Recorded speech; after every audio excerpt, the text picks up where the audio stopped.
Okay, so today we're really, right, we talked about all kinds of things. We're winding up the semester. We've got this one, real estate, and then we'll do corporate finance next time. And then we're done. Then gotta get all the write-ups in and get all the other little odds and ends in terms of assignments turned in by the end of the semester. Today, Nate Leishman. Did I say it? Leishman? Perfect. Right? Okay. Once in a while, there's a Leishman that's spelled the same way, and I'm confused. Aggie, what year did you graduate? Let's see here. Aggie in 99. 99. Okay, so Nate's gonna tell us all about. Or no, 90s. Real estate. He's got great stories, I'm sure. Lots of different types of experience. And really, you know, real estate world has lots of different options. We kind of talked about this previously. You know, the lending side, the banking side, development side, property management, a whole bunch of things out there that are possibilities in terms of commercial real estate. Just a quick plug, real estate club, right? I'm the advisor of the real estate club, so if you're interested in that, right, we always do fun things and look in. If the career is exciting to you, then that would be the way to get involved with the real estate club. That would be the next step. So I'm just gonna turn the time over to Nate, and we'll listen to all the great things he has to say. Great. So raise the hands. This is a freshman, sophomore class? Mostly. There's some senior Okay, years, good. but lots of freshmen as well. Good. So this is going to be participation class. Hopefully you guys are all here to engage and have a fulfilling, you know, moment here. Raise the hands. How many have had any involvement in any kind of real estate whatsoever? Raise your hands. Just curious. Good. Any involvement at all that you can think of? Good. Raise hands. Good. Okay. Now, who do you know that owns real estate? Come on. Everybody should raise their hands, right? Everyone raise their hands. Do you know anyone that owns real estate? Everybody, right? You all know somebody that owns real estate. So that could be a relative, a parent, a grandparent. Somebody owns a house, right? Do you guys know anybody that owns a home? Probably. Yeah. See, now we're getting some hands raising. They might even know their landlord. You might know your landlord. They're renting to you. Very good. Okay, so real estate's around us everywhere, whether you really recognize it in its full capacity or not. So, and there's varying degrees of all kinds of real estate. So I'm going to kind of talk to you a little bit about commercial real estate, but we're going to kind of start out in the very simplest form.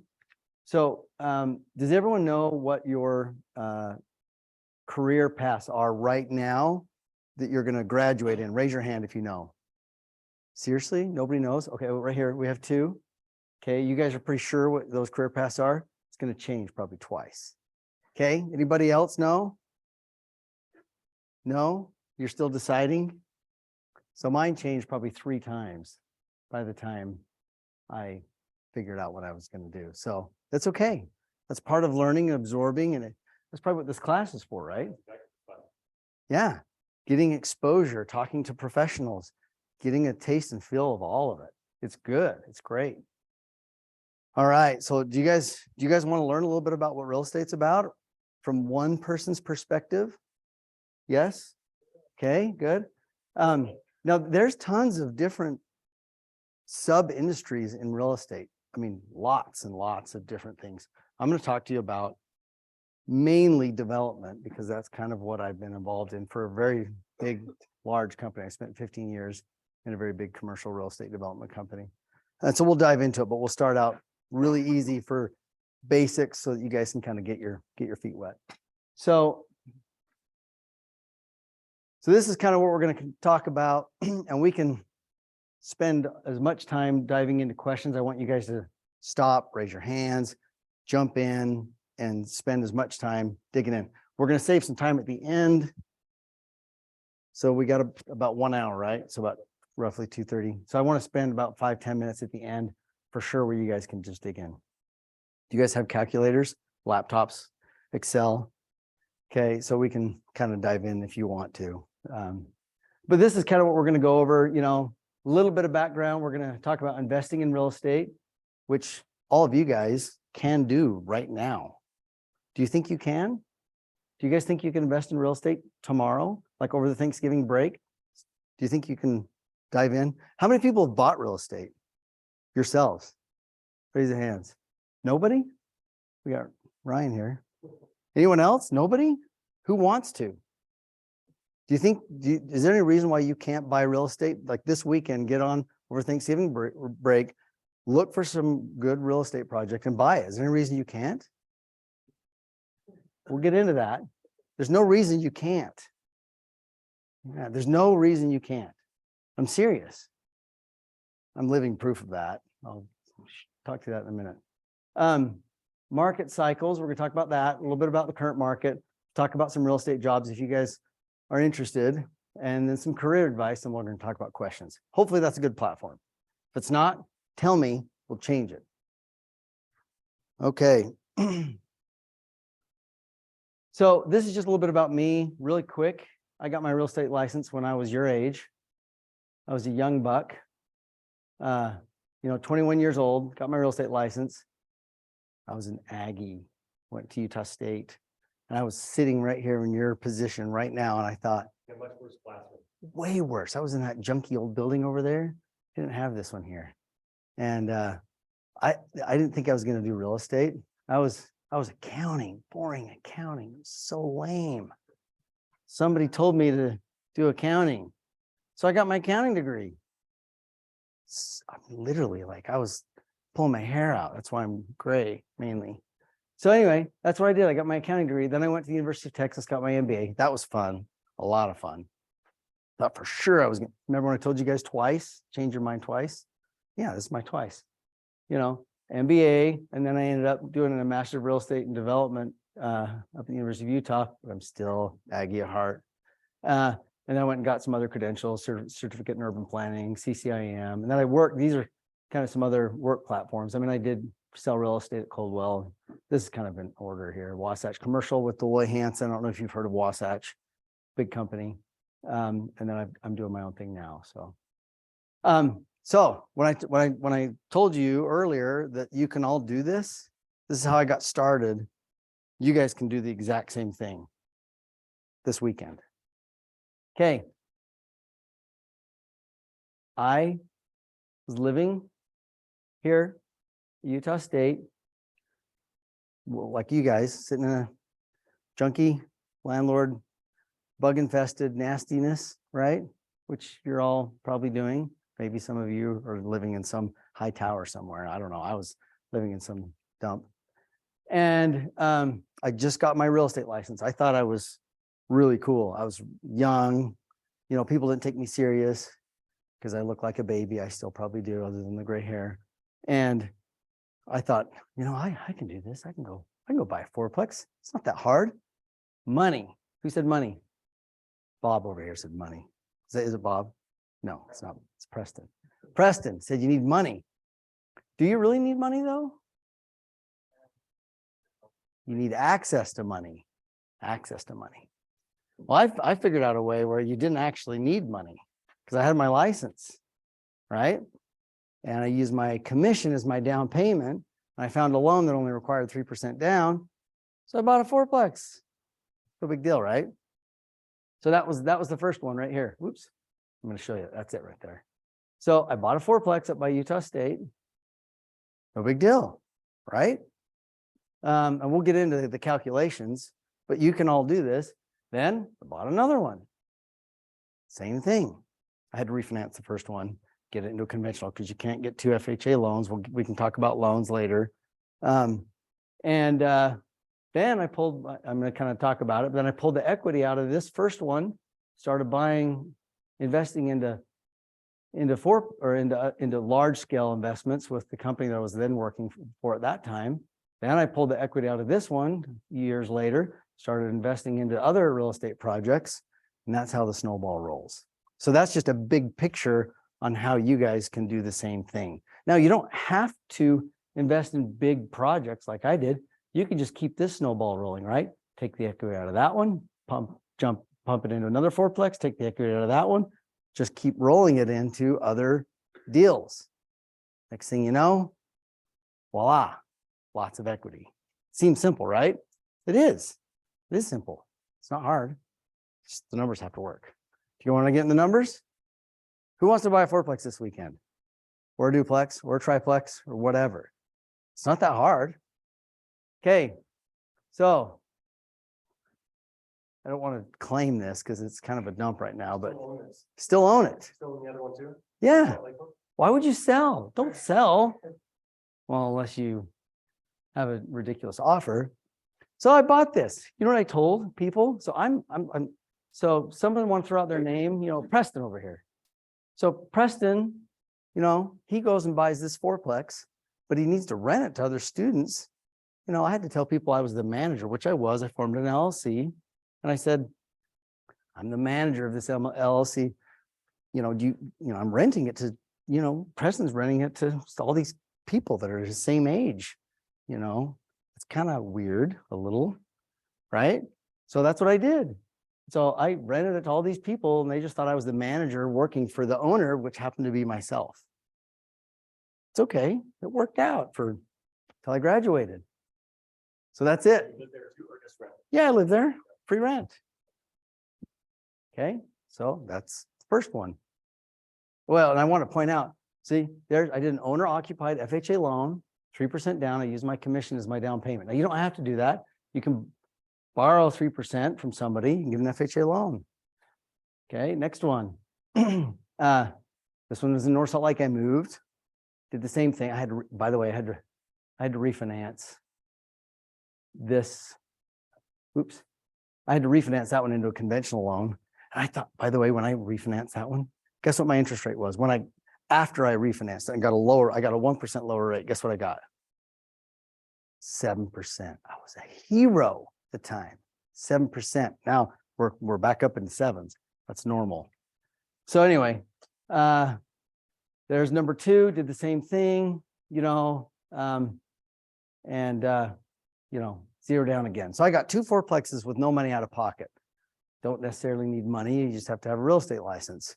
Now, if you didn't have a real estate license, it would be 3%. 3% is kind of a lot, for nobody who doesn't have any money. You just have to borrow it. You can borrow it. It's not a big deal. Just got to pay it back. Okay. Oh, did I lose I hope I didn't lose it. I had a real world example. Oh no, it did. I lost it. I had a real world example of one that we were going to do. I'm so sad. Well, I remember the numbers. So, okay. There is a fourplex that I pulled up. It expired, but I'm going to pull it up. Good thing I have access to the MLS.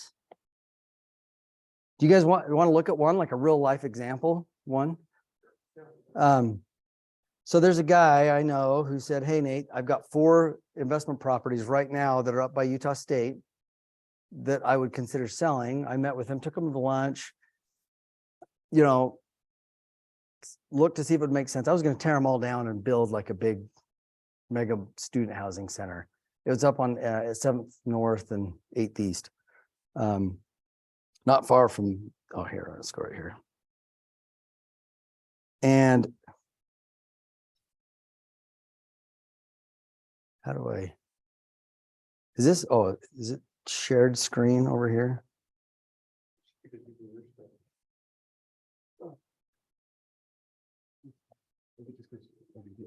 Oh yeah. So minimize. I think just go back to that. Yeah, I'll let you.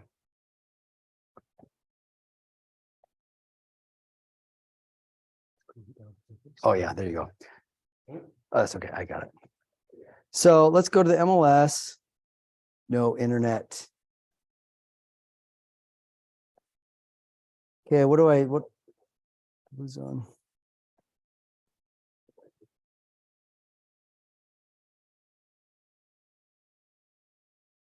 I'm sad. Which one? Top one?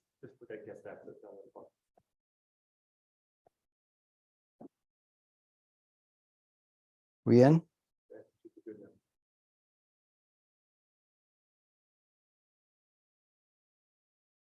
Okay, fourplex. Has anyone ever been on here, Utah Real Estate? Okay, it's free for the public to get on and look. So this is actually a good exercise. Although I'm going to take you to, so multi-unit, everyone kind of see this multi-unit. So I'm going to go a quick search. And you don't have access to this. I'm going to go to what's called withdrawn because this guy pulled his off the market. He sold, so there's 4 properties that he had that were all right next to each other. 2 of them he sold and then 2 of them he took off. But I just thought it was a good example. It was right here by USU. And so when you guys look at it, they'll all be active, but you know, withdrawn. Let's see, we're going to go to cash. And that should probably work. View results. This guy right there. Perfect. We'll do that report. Okay. Everyone see that okay? Perfect. Excel gurus, you ready? Get your Excel calculators out. Or whatever you want. HP 10C, that's my favorite. If you have that, that's better. Does anyone even know what that is? If not, you'd be my hero if you did. So Excel. Okay, do we buy this? So you can't see, I'll just give you the highlights. So it's about 1,100 square foot per unit. This is a fourplex. So 4 units, 1,100 square feet. Calculate that. Like Excel would be easier in here if you guys want to pull up Excel. We can buy this right now. I know the guy. I got his number. He took it off the market because, you know, it's kind of hinting towards what happened. But let's just run through the math. 1,100 square foot times 4, but let's just run it on per unit so it's easier for you to get your heads wrapped around. When he was running this on with student housing, I'm going to try to simplify it for you, but he had it like at $500 for private rooms, $350 for shared rooms. When you average it out, I like to run it on a average per unit per month. And so it was about $1.10 per square foot per month. So $1.10 times 1,100 square feet is what? $1.10 times 1,100 square feet. 1,210 times how many units? 4 is per month total, right? Now we want to annualize that because we like to work with annual numbers is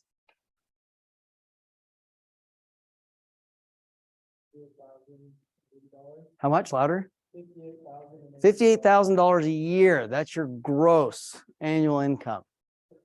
Okay. So let's take out a vacancy loss of about 5% because it turns over. You got to re-rent it and all that kind of stuff.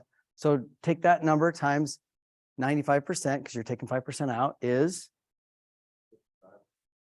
55,176. Now, I usually like to take out another 5% just because things don't always go as planned. Just be on the safe side, which really you could just take 90% of that if you want to go fast, but I like to talk through it. Another point times 0.95. 52, that's your adjusted gross income. Well, not adjusted gross income, but your adjusted gross, well, I guess you can call it that. Now I want to take out your operating expenses. It's about 30% on a hammered piece of junk like this, which it was. I walked through it. So it takes 0.7 because you're taking 30% out of that. That times 0.7. So what we're doing is we're taking out 5, then 30%, right? Because what we're trying to get is NOI. NOI is a big number in real estate, which is 36,590. Okay, so that's NOI. Now, if we go to, well, does anyone know what a cap rate is? Anybody? Has anyone heard of a cap rate in real estate? Nobody?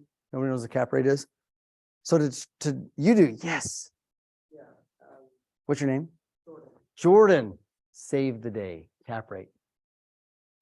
So cap rate is like the net operating income divided by the purchase price of the property. Yes. Okay. So that determines value. So if you're looking, there's two kinds of cap rates. There's a property cap rate and there's a market cap rate. Okay. So to determine the property's cap rate, you've got NOI divided by the property's purchase price. That gives you that. But so let's calculate that. So NOI divided by the purchase price. So we know the purchase price. So let's find the property's cap rate. So we know what NOI was, right? What was it?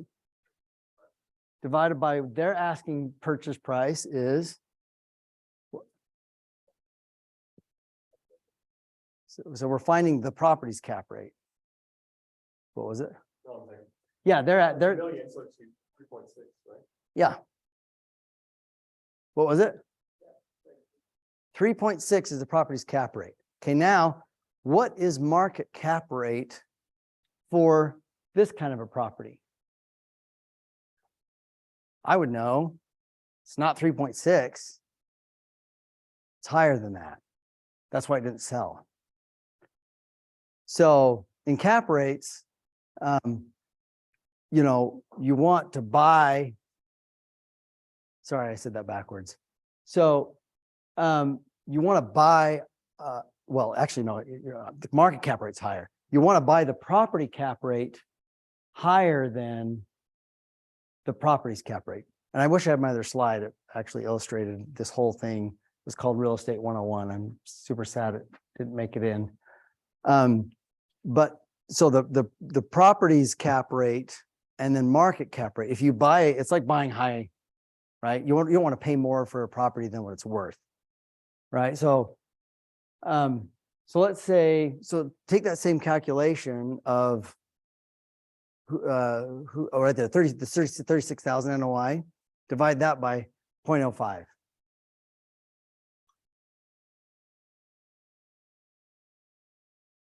Divided by 0.05. Uh-huh.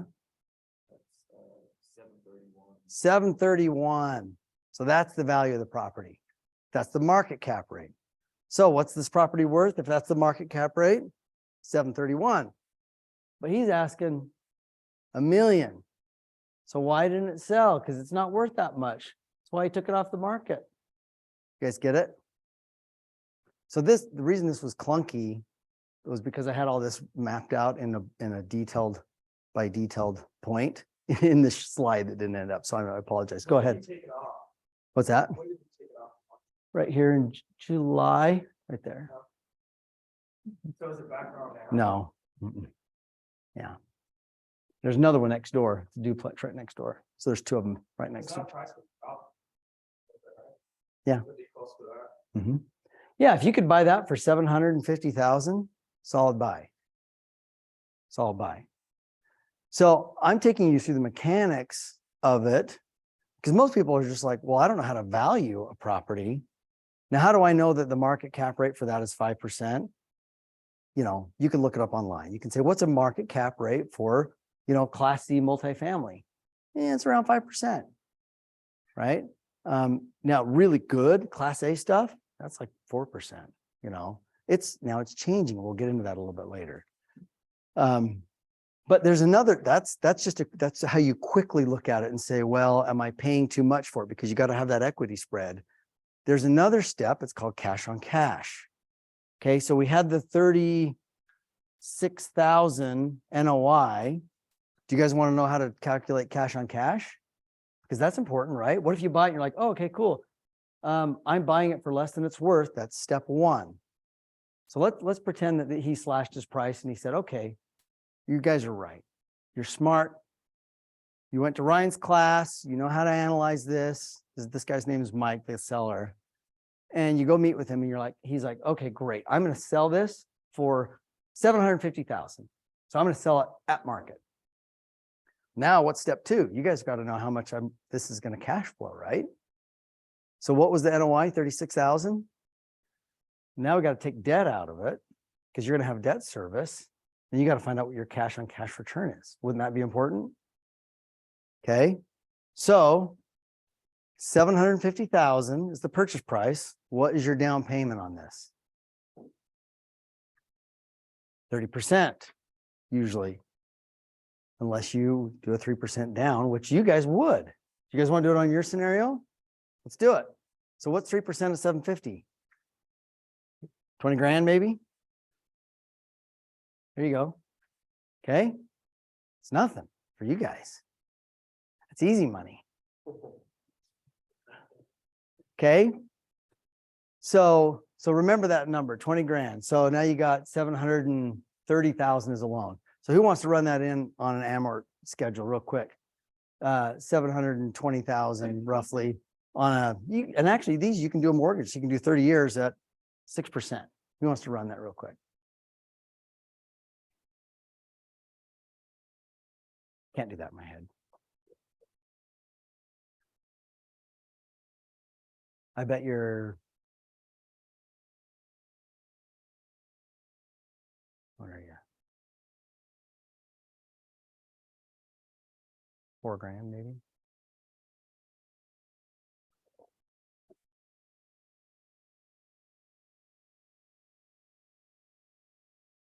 Nobody's running it. Equals payment. You guys doing it? You got it in Excel? Yeah, your monthly payment. So I was close, 4 grand, I was guessing. Okay, so 3,600 or 30, right? 36,000 minus the 43,000. Oh, that was the monthly, right? 43 times 12. 52. So 36 minus the 52. Because you got NOI minus debt service, annual debt service. So 30, it wasn't our annual NOI 36,000 minus the 52, which is our debt service.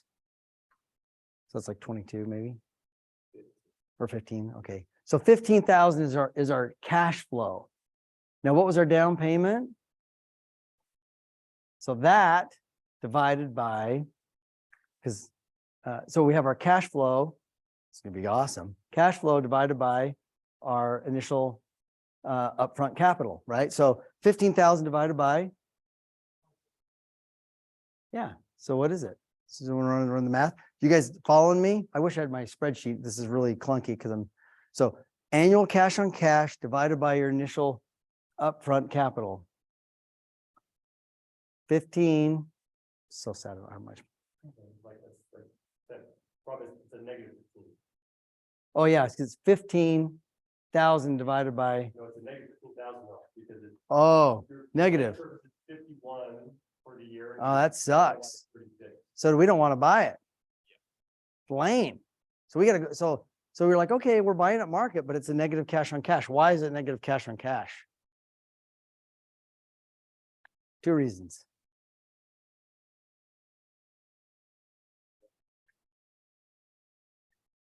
But we're buying at market value if the cap's at 5.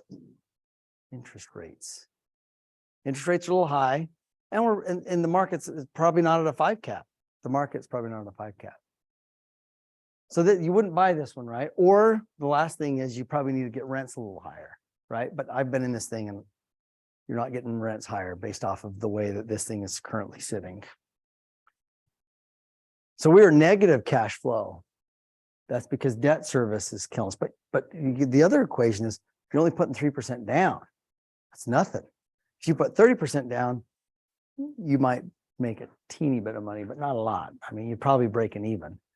I bet if Ryan ran 30% down, and looked at it, you might make 2 or 3% cash on cash, something like that. Pretty nominal. And that's what happens in today's market right now. It's hard to find good deals. So what's happening when you've had prices go through the roof, like really high prices go really, really high, and then you have interest rates that go up, it's really hard to find deals. I know. And you guys are probably finding that too. It'll change. It's a good thing.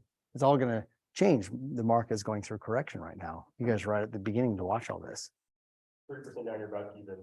Yeah, breaking even. So what do we got to tell Mike, our buddy? Price is too high. I can't get this thing to cash flow even with 30% down. Right? It's too high. But now you understand the mechanics. So, here's the takeaway. Real estate 101 valuation. There's really two big calculations that we really want to take away from this whole thing. How do we value a property? NOI divided by its purchase price, right? And then you look at, that's how you value the property. Then you look at, the market cap, NOI divided by market cap. So you got two numbers, right? There needs to be a spread. The spread. So you need to be buying it less than what its value is. And then the second thing is cash on cash. And you know how to do that, right? We just went through that exercise. And then there's a third thing that's really cool, which makes me super, super sad that I didn't have it on here. And that's the equity multiple. And that's the big deal in real estate. Actually, I might have it on this slide right here. That's not it. That's the deal I was looking at today. That one. Slideshow.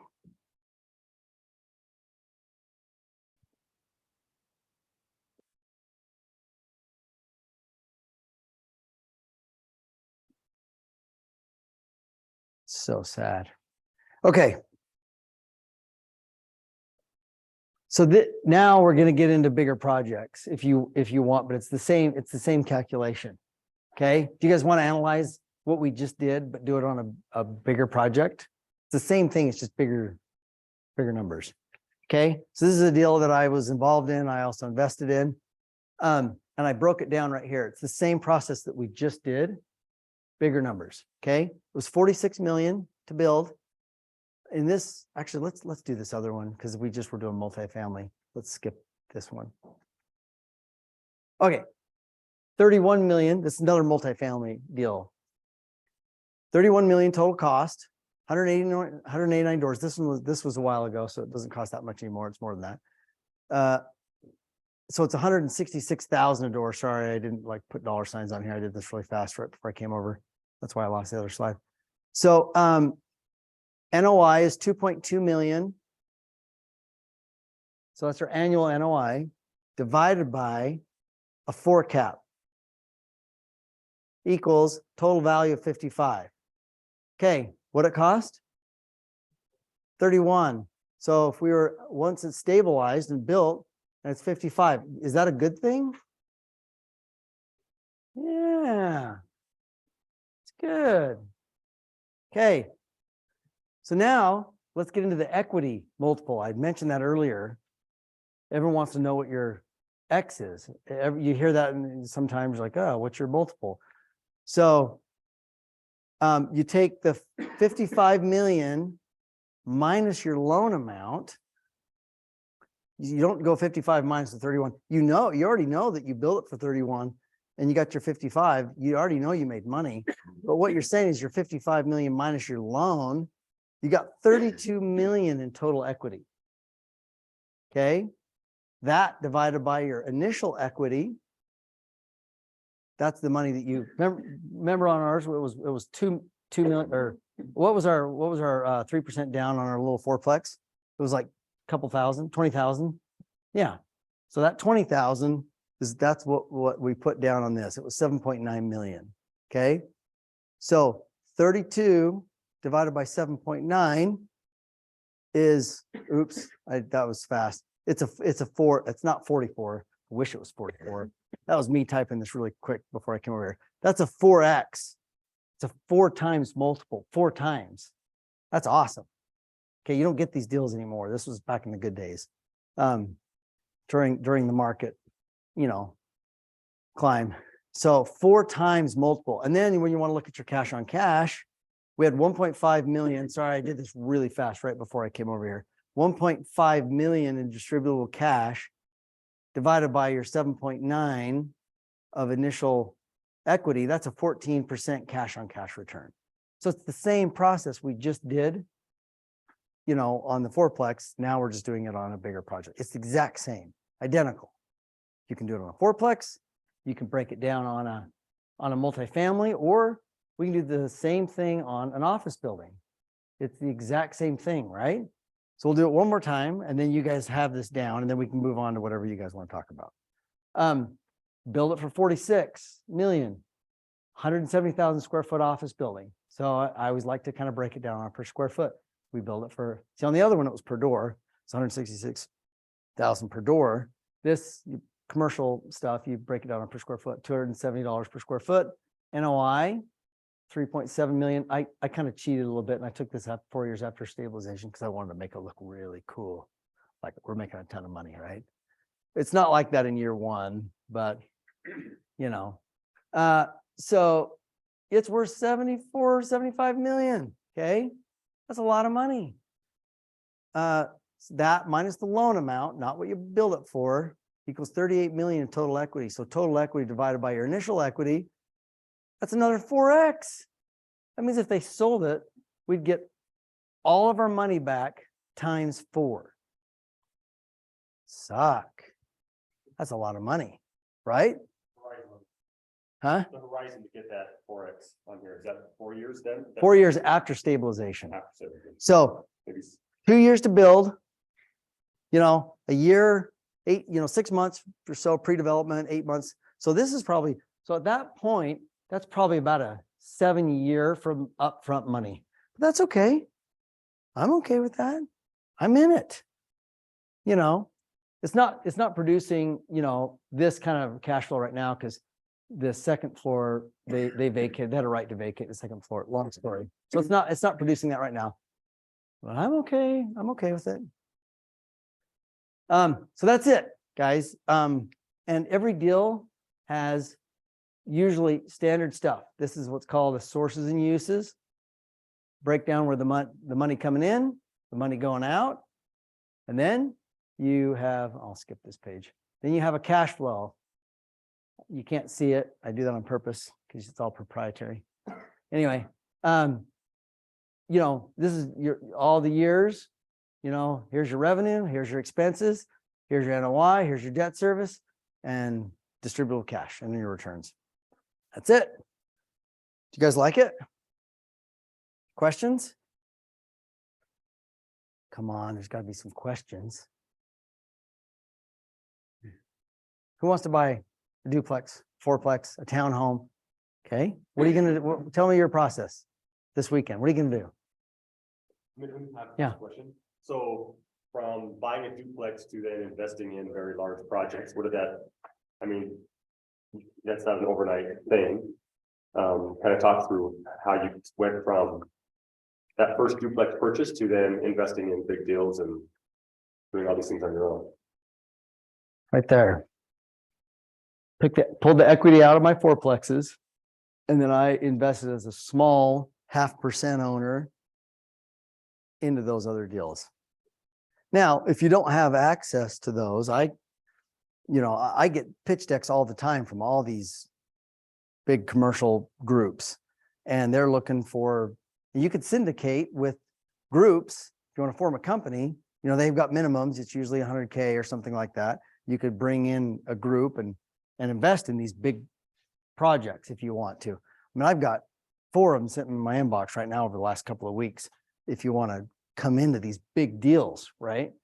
And you're just a small minority investor. You don't, you just put your money in and you just watch it come in the account in a couple of years. That's kind of how those big deals work. But if you want to do your own and go out and analyze and look for deals, get on Utah Real Estate, get on, KSL, get on Zillow, get on all these things, and you get familiar and you start analyzing, you can use the cap rate approach that works well, or you can just use common sense. You don't have to use the commercial approach, but it's the same process. You guys, and if you want, you can reach out to me. I'm happy to help.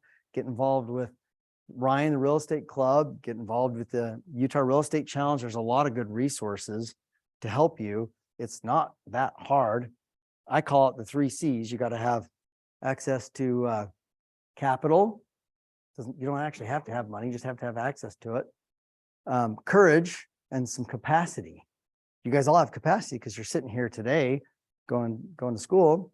So that's it. That's all you got to have. That's it. So, and I've got some other projects I could buzz through. Well, if you go back to the outline, and I want to make sure I'm using your time carefully. You know, I've got a bunch of slides on market cycles, the current market, some real estate, some career advice. So I want to make sure I'm spending your time wisely, but I want some feedback, and maybe Ryan can help. Yeah, so maybe that real estate job, so commercial broker versus commercial developer versus, right, some of these different versions, like how do you see those and how they fit, and what's the preparation look like in terms of on the student side, what we need to think about? Yeah. So there's lots of jobs, and we have a hand up here too. There's a lot of jobs, and everybody thinks, oh, commercial real estate development, that's what I want to do. Well, that's really hard. And the cycle is really long. I mean, so long. We're just talking about, like, once it starts, it's still 4 or 5, 6, 7 years, 8 years sometimes until it's payday. It's a long. And there's a lot of components that have to happen. Even, building a building is one thing, but you've got to lease it up. I mean, that's the hardest part. So, I mean, there's so many things in the real estate industry, from, property management and leasing and appraisal and, engineering and architects. And I mean, it just goes on and on. I mean, there's so many different things in land planning and surveying. And I mean, it just goes way out there, and yeah, sometimes the spotlight comes on the big developer who's got all the big money, but there's so many subcomponents that go into it. I mean, there's brokerage and leasing. And like I said, there's a lot more that goes into it, and I can kind of buzz through real fast, and you can kind of see some of that part of it. If I can skip through this. Oh, question.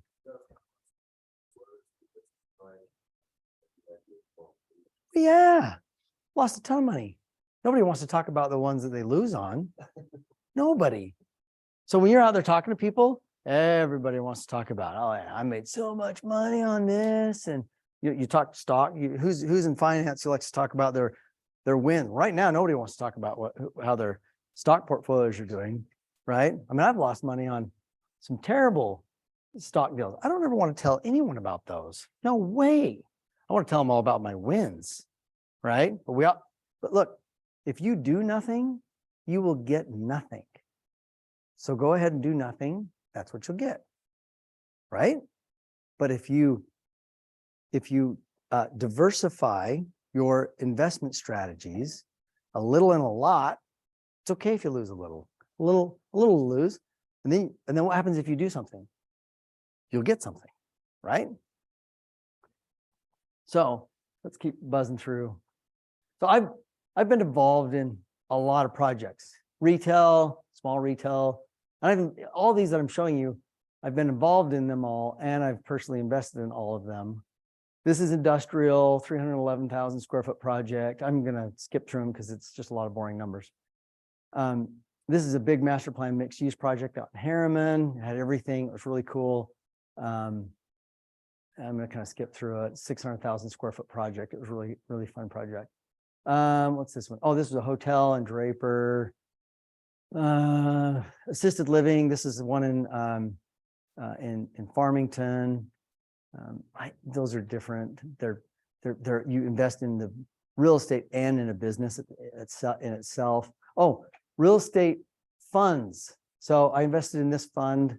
They're a little bit different. This one was a $75 million fund. They have very strict parameters. Can be a good thing and a bad thing, and different asset classes, right?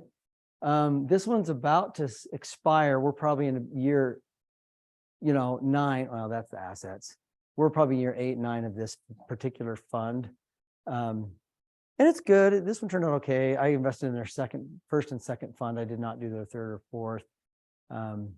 We got in the earlier years as the market was growing. But, this kind of goes over their structures. I don't want to spend a lot of time in here, but, I didn't put $1 billion in, just saying. They charge a 1.5% annual, commitment, or they charge a 1.5% of all the capital committed. So they make some money. There's an 8 pref, and a 20% carried interest. That means they make 20%. I don't want to go into all this. Market cycles, where do you make money, guys? When you sell or when you buy? No, when you buy. Make money when you buy. So in a market, when you want to buy? The bottom. Oops. You want to buy in the bottom. Now, can you buy in the top and still make money? Yeah, you can. It's not as fun.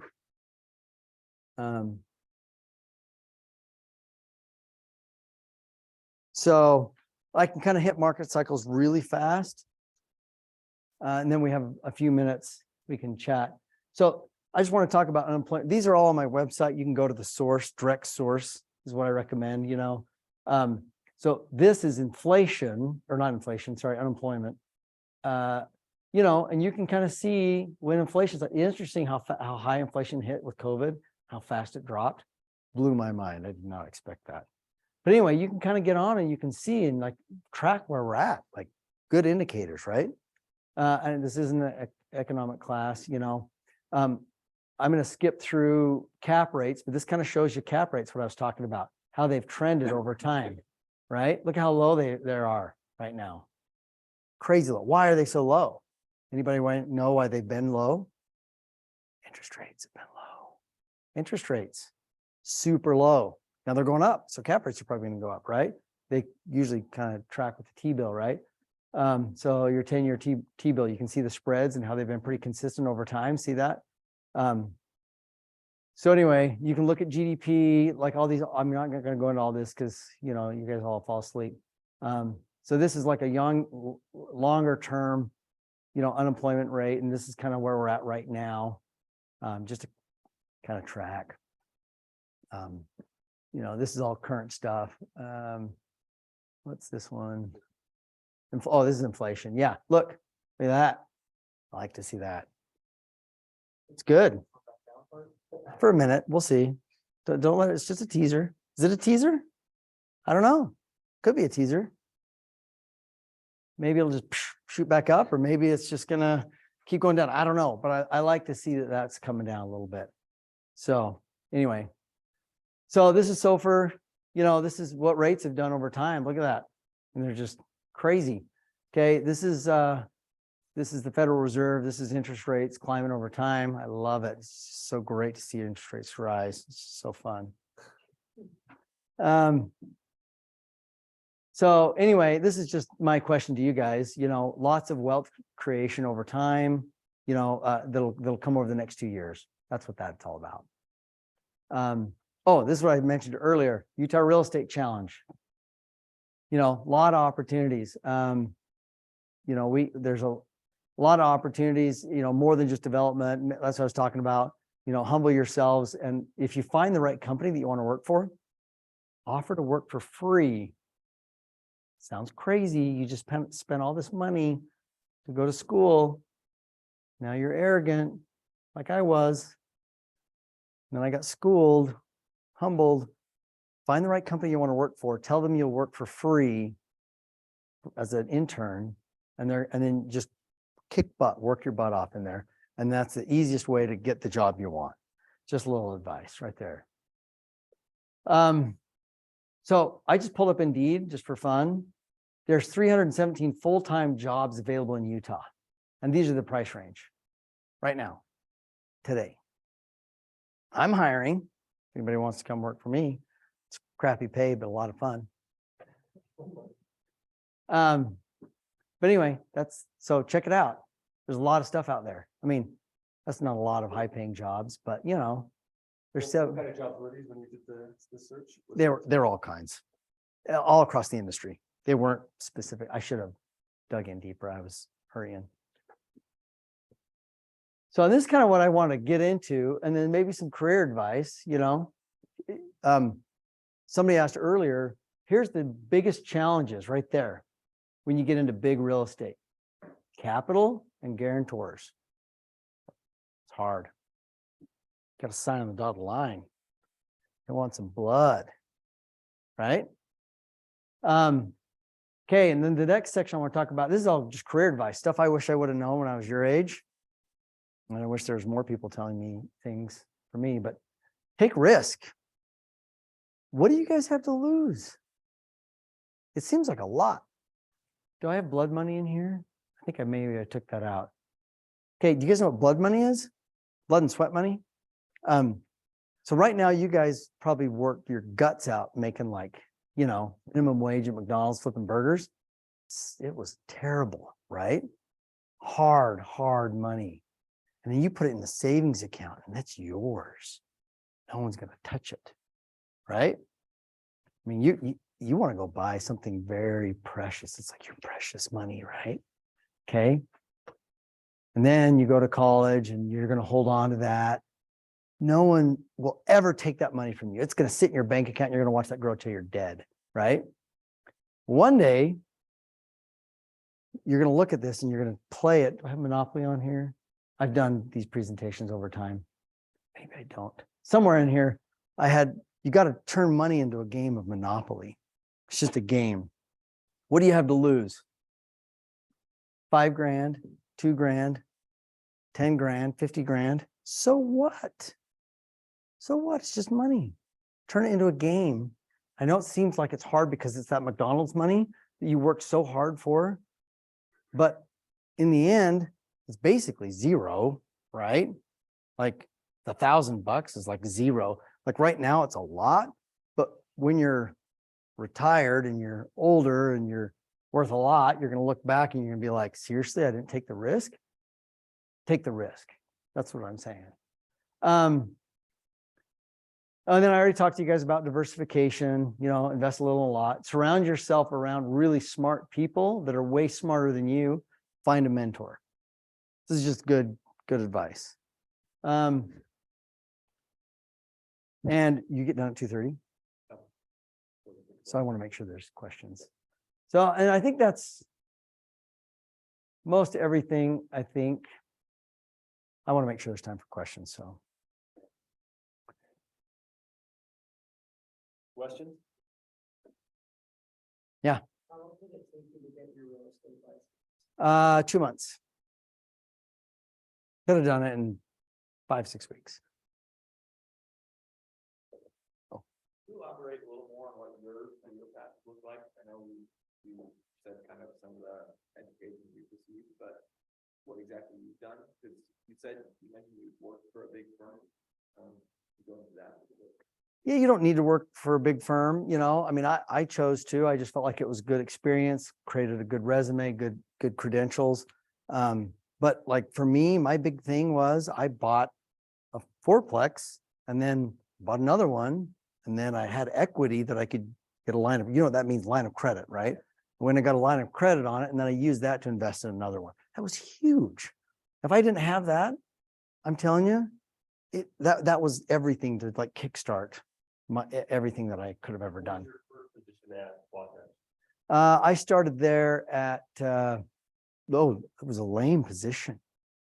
They started me, and I didn't care. Remember how I told you to just do anything to get into the right company?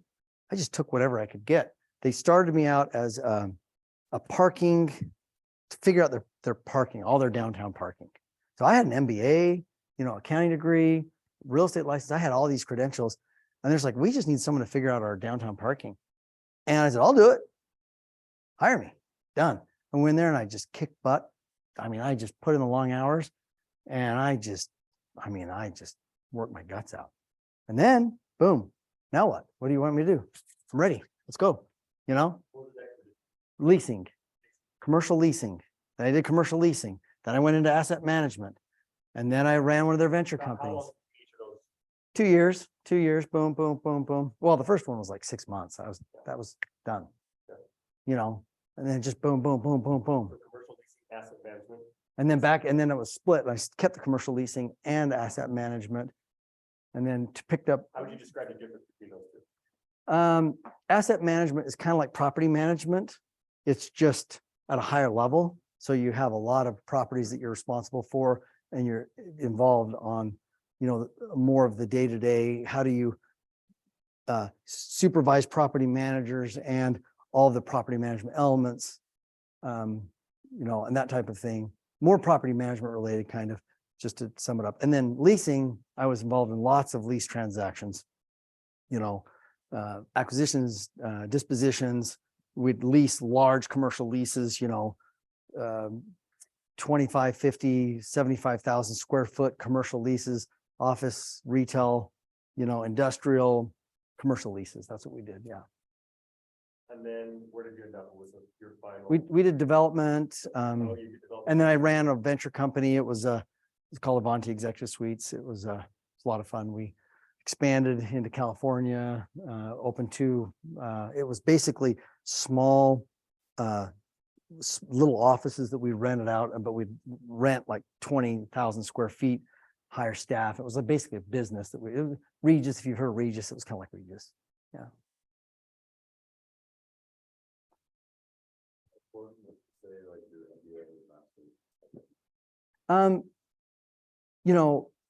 Education I think is very important, but it's not necessarily, it's all about your personality type. For me, how do I put it this way? I value education and I love education and I just eat it up, right? There's certain personality types that but it's like 1 in 100, right? Where it doesn't matter for them. They're just like the Dolly Hansons, like who's my former boss. He's awesome. He's just a brilliant guy and, he just didn't need it. And he became a billionaire without education. So there's those kind of personalities. For me, I loved it. I felt like it was important for me. Not only did I appreciate the education, but here's the thing that I noticed that was really interesting to me. I didn't realize how much the world recognized and appreciated the formal academic credentials that I had, and immediately gave me the respect just because I had it. I had no idea. So I'd see other people, that would try to get into meetings with really high level people, couldn't get in. I'd send them an email, boom, yeah, you're in, Nate. What? Why? Why? Just because I sent them an email? And then I looked at the bottom of my email chain and I had all these little acronyms at the bottom of my name. Like, maybe that was it. It had to have been, and then immediately they're asking, where did you get your MBA? Or you went to the U, or you're an Aggie or whatever. And they start asking these questions like, that's it. So for me, I felt like it was valuable.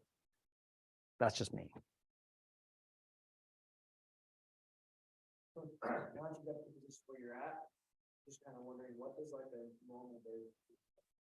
So I own a brokerage and I own a development company. I spend most of my time in development and I'm a deal chaser. I'm always looking for deals. I just got off the phone before I came up here. Some guys telling me we're looking at there's a Provo deal, 160 units for 26 million. We're looking at it. We're going to underwrite it right now. That's what I was just looking at right now when I pull up the screen. So we just chase deals. We're just looking for deals every day. Not 1 in a 200 deals we get under contract, and 1 in 10 actually go through. Some are acquisitions, some are land. So chasing deals, underwriting, due diligence, and that's the bulk of what we do right there. You say 1 in 200 dollars? Yeah, there's a lot that we chase and look at that just, especially right now. I used to say 1 in 100, but now it's 1 in 200. There's so many. It's just so hard. You can see just by our little exercise, those really juicy ones that we were showing you that were really good. That's not how it is anymore. Construction costs are high, interest rates are high. It's really hard right now. How much time in the office? How much time out of the office? I would say that I try to spend as much time as I can meeting with people. And so I'd say it's probably 50-50.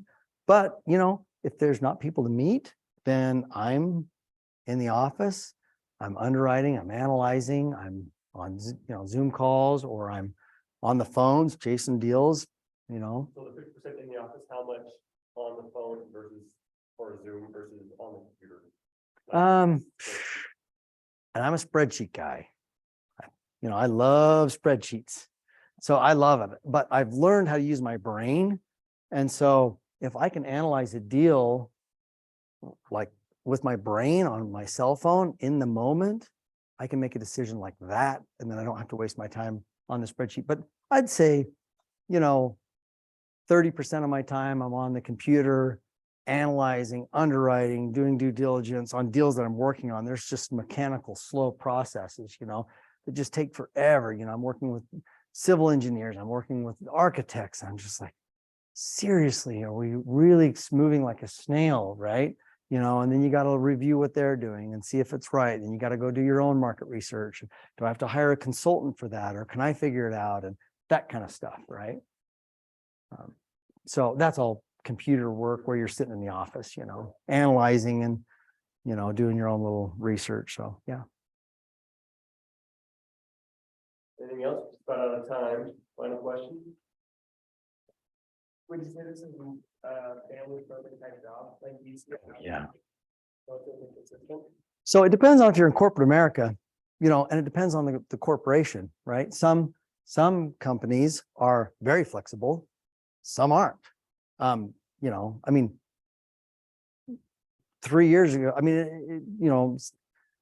right now I choose my own hours. So I just had my 6th kid, so I got a big family to feed. I'm all very much family oriented, but it just depends. Like, you can choose any industry. And so I would say, yes, it can be, but it just depends on the company for sure. You remember earlier in this semester, we had the investment banker come that was working with real estate folks. He said, yeah, he liked to do the investment banking for real estate folks because they were Flexible. Done earlier is the way he put it. Yeah. But Okay, raise your hands. How many people seriously want to consider real estate as a career after listening to a few terrible speech? Few. Okay, good. If you're interested, talk to Ryan. He's on the real estate club. There's some really cool things that Ryan's doing. You should talk to him. And I would love to, I'm involved in supporting what Ryan's doing. It's really, really cool stuff. So anyway. yeah, so there's a whole class, real estate finance, 3,500. That's basically walk through all the cap rates and all the cash on cash and value properties, and go through all the nuts and bolts. Lots of different activities. So lots of different options. We appreciate you coming out, Nate. So let's